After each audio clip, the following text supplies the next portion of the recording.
What's going on, guys? This is Rob, and we are back with the Children of the Vault. This story is amazing, right?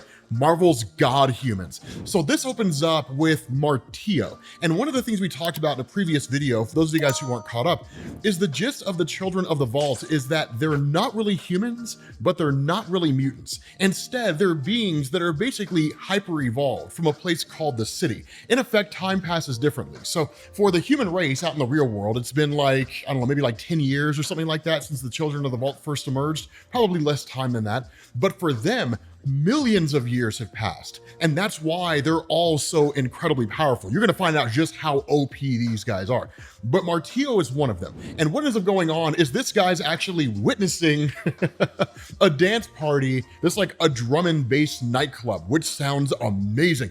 But in the midst of all that, Cable and Bishop attack because in the whole Fall of X event, there's a lot of moving pieces and a lot of stuff all kind of going on at the same time. And while Cable and Bishop have historically been enemies, especially since Messiah Complex, the enemy of my enemy is my friend. And while they don't have the ability to take down Orcus in the here and now, the reality is that the Children of the Vault represent a far more clear and present danger really to everybody on Earth than like Orcus does. And again, we'll talk a little bit more about that, and it'll become prevalent as we get through this video. But once Martio is taken out, Cable uses his body slide technology, which I always loved, right? He's like a guy from the future, right? So it's like computer, body slide by 3. I always loved that. It's basically his way to teleport using technology. But talking about this whole idea of the Children of the Vault, this is one of the cool things that goes on with just how powerful they are, because they just exist in a city that just sits above Earth, and like that's it. But these guys, when they first popped up on the scene, instead of just like attacking humanity and subjugating it, they decided to go the route of actually appearing as what were basically heroes. We'll talk about why they did that here in a little bit, but the bigger point is humanity ended up embracing them, but not really because humanity chose to. Instead, the Children of the Vault had kind of disseminated this virus around the world that really leads humanity to perceive them as heroes. And so what's been going on is like, there's been these staged attacks against Earth, and things are very murky. One of the first things that happens is like Avengers from Earth 2149, also known as Marvel Zombies, attack the Earth. How they got here, why they're here, we don't fully know. We're never given an answer. They just attack. But one of the things that happens here, and I'm probably going to mispronounce this word, Atomo, I think is how you pronounce his name. He's one of the Children of the Vault. This guy shows up, and because he has the ability to basically restructure matter on the atomic level, he turns like zombie Captain America into a tree, and like they defeat Marvel Zombies like that. I mean, it's crazy when you think about it, right? Because like Marvel Zombies conquered whole universes. These are guys that were able to subdue and consume Galactus in the Marvel Zombies universe, and they're defeated with seemingly a wave of Tomo's hand. Like that's it. Following that, you end up having like a rogue faction of the Shi'ar Empire, which is kind of like an empire that exists out there in Marvel Comics. Instead of being like the Skrulls or the Kree, which are like an empire of a singular race, the Shi'ar is an empire composed of multiple races, but they have what are called super guardians, which isn't really their Imperial Guard, but like these guys are more than enough for like the X-Men or the Avengers. The Children of the Vault overpower these guys, and it's probably the most insane display of their power. Shuma Gorath attacks Earth. Now this is a guy, just to give you guys perspective here, Shuma Gorath is a guy with a level of power that his empire spans entire universes, right? This guy's a multiversal being. He exists in the spaces between universes, but this guy's subjugated and conquered entire universes. The Children of the Vault take this guy out. It's nuts. Like, it's crazy the level of power that these guys have. And so what we end up doing is switching over to Cable. And the reason why is because he enters into the mindscape. Now, for those of you guys who have been reading X-Men comics for a long time, specifically since Grant Morrison's run, this is going to remind you of the Silent issue, when Emma Frost and Jean Grey went into the mind of Cassandra Nova to basically free Charles Xavier. That's what this is. right? Like literally Cable goes into the mindscape of Martio. And what you end up having here is this giant citadel. Now, what was established in Grant Morrison's new X-Men 121 with the silent issue is that when it comes to a person with basically capable psychic conditioning, meaning that they have information or something like that, but basically their mind's been conditioned to allow them to withstand telepathy, even if they can't necessarily outright overcome it, that secrets and things like that are locked inside of a vault. That's what this giant tower is, right? It holds secrets that Cable is looking for. Exactly what that is, we'll find out in time. But the fact that like Grant Morrison's new X-Men established that only telepaths of the highest order, Jean Grey, Emma Frost, could actually enter into the mindscape like this and then overtake this kind of tower security really gives us another illustration of the fact that Cable's just that powerful. And for the most part, we know it's just good to know that they haven't depowered him in recent years and made him weaker. But what he's doing here is he's like interrogating Martio, and the conversation is amazing because initially Cable kind of like speaks Spanish to him, and the response of Martio is like Spanish, English, Latin, Krakoan. All your languages are dead languages to us because we're like a million years ahead of you, right? In terms of our evolution and everything we've learned. Now, one of the things that I do want to specify here is that there's a difference between being hyper evolved inside of a city where time passes differently, being evolved by like a million years, and actually coming from a million years in the future. Two distinctly different things. Cable basically has the upper hand here because Cable is tangibly from the future. The children of the vault were just in a place where time passes differently, right? Things just move faster inside the city itself. But the reality here is the real world has not moved forward by a million years, and that's where they come from. It doesn't work that way.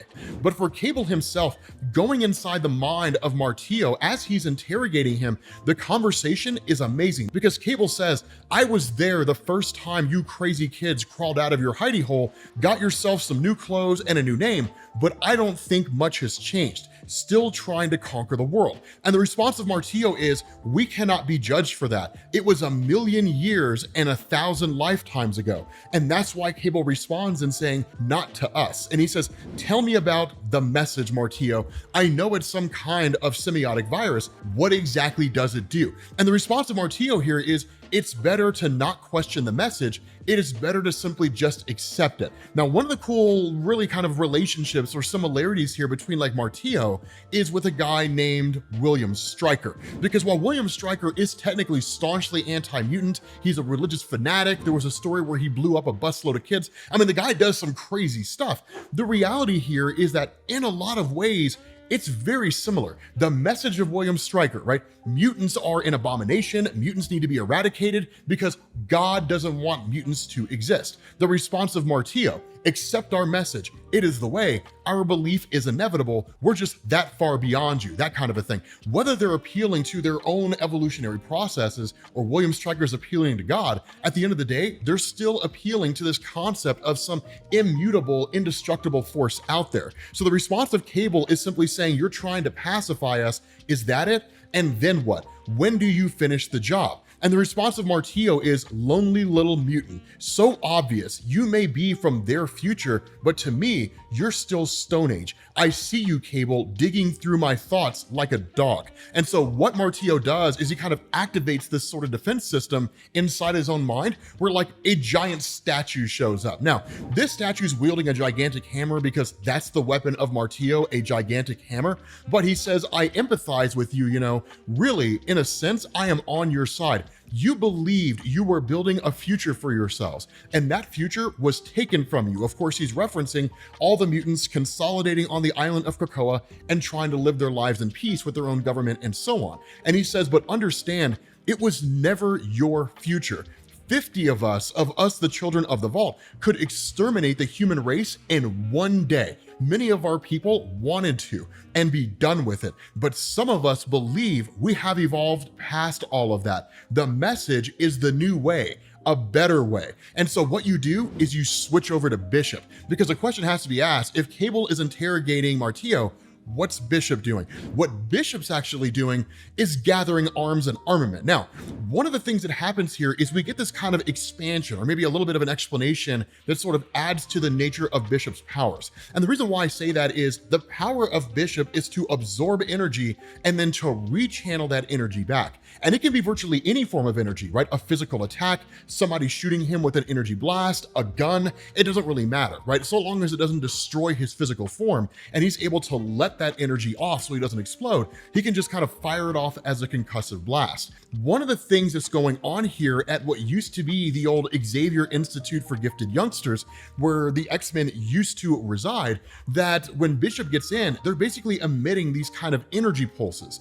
And what these do is they almost act as a kind of sonar, right? Like if it picks up movement, like a human being moving around there who's not supposed to be there, that it'll sound the alarm.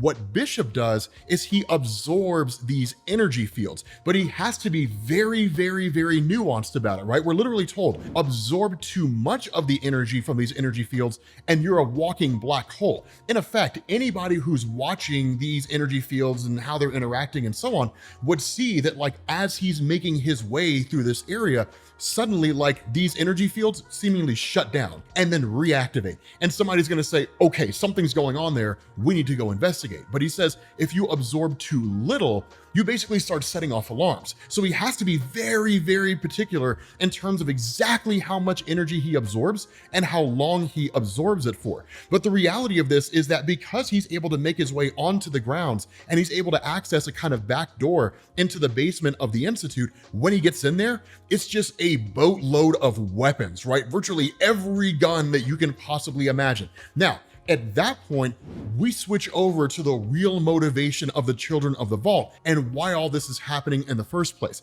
So what we end up finding out is that because this kind of virus in the brain that drives humanity to see the Children of the Vault as saviors has basically reached every corner of the world, even the United Nations grants the city of the Children of the Vault its own autonomy, right? Like, we recognize this place as a sovereign nation, right? Official sanction. So the United Nations is bending the knee to the Children of the Vault. And that's when you get this really cool conversation between Seraphina and the captain. And they have two distinctly different perspectives on how things should have been done. The captain kind of basically follows that old guard mentality. Wipe out the entirety of the human population, cleanse the earth, cull everyone, and then the children will inherit the planet. Seraphina follows the philosophy of saying, if we do that, then basically it'll instigate war. And if humanity has proven itself to do anything over the years, especially when it comes to the Avengers or the X-Men or any number of teams out there, we won't be able to destroy them all. Some will go underground. And when they go underground, they'll marshal their forces, they'll build, they'll retaliate, and it's entirely possible that they could kill us, right? So the best thing that we could possibly do here, if what we really want to do is conquer the human race, was not to appear as warriors, not to appear as conquerors, but to use a Trojan horse, to show up here, right? To throw a virus out there. And then humanity sees the Children of the Vault when they arrive as being these savior type beings. The Marvel Zombies universe attacking the Super Guardians, Shuma Gorath,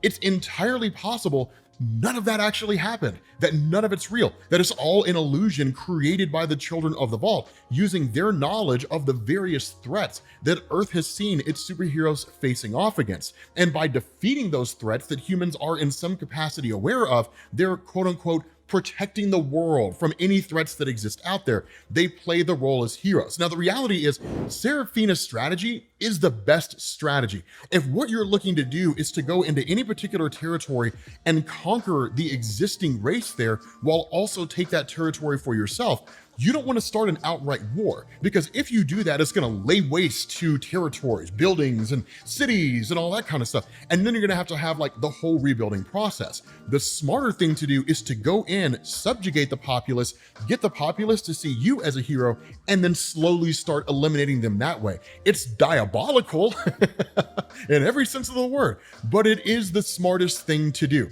And so they have this kind of philosophical argument, right? Where the captain even goes so far as to say, look look at humanity, right? Like, we could lead them into a better future, but the reality is, if they wanted to be led into a better future, they wouldn't resist superheroes. They wouldn't stand against the superhero population. More so than that, they would have led themselves to a better future. The fact that humanity is so regressive, and the fact that it spends so much time, and the fact that it's so unwilling to move forward, that it has to be drugged, kicking and screaming, means the only thing that we should be doing is conquering them, right? Humanity only understands strength. It only understands war. We know that because humanity's entire history is nothing but strength and war, right? Give them what they give others, and they in turn will be subjugated by us, and they'll stop asking questions. Again, it's just this kind of philosophical debate going back and forth. There's not necessarily a wrong answer here, although I think Seraphina's approach is the most logical one and the smartest one. But switching back to Cable in the Mindscape, you basically have, again, this statement by Martillo where he says, become the future. These are more than just words. The message is not a virus. It is only an idea, one so clear and so self-evidently true, it transforms. First in mind, then in body. Those who will survive will think and feel and fly as we do. They will be true children at a genetic level. The rest, those who can't change or won't change, there will be no place for them. And Cable asked the question, and how many is that? How many do not make it into your future? And the response of Martillo is, we estimate that less than 1% of humanity will survive the change. Less than 1% will make it. 99.9% or more will be wiped out. They will die. And he even says mutants projected the human race would be gone in 20 years. We think we have it down to about 6 months. And he even says, you cannot stop us. We have been preparing since we escaped your mutant dream prison. 200 years have passed for us inside the vault. And over the course of that 200 years, we've been sharpening our knives. 200 years raising our hammers. You cannot stop us. We are the future. And in that moment, Cable, in the mind of Martillo, cracks the vault. He ends up finding like just this little ballerina type person inside of it, but then it's really cool because literally Martillo says, they're here, my people have come, it is finished for you. The response of Cable is the best thing ever. And it's the most Cable response that there ever was, right? He's like, finished? You didn't think I'd actually be here in person, did you? I could catch something. Check under your seat. And under the seat is a nuclear bomb. The thing detonates and it destroys Martillo on the spot. Cable was actually with Bishop when Bishop was going through and grabbing all these arms and armament. And I gotta tell you guys, man, I'm not gonna lie. Cable looks like he did in the old Rob Liefeld days. Poor Rob Liefeld, that poor bastard. Guy couldn't draw feet to save his life, but that dude loved pockets, and the way he made Cable look in those old school comics was amazing. With that being said, guys, we're gonna bring this video to an end. If you guys need to get caught up on Fall of X, make sure you click this link to the playlist, and I will catch you all later. Peace.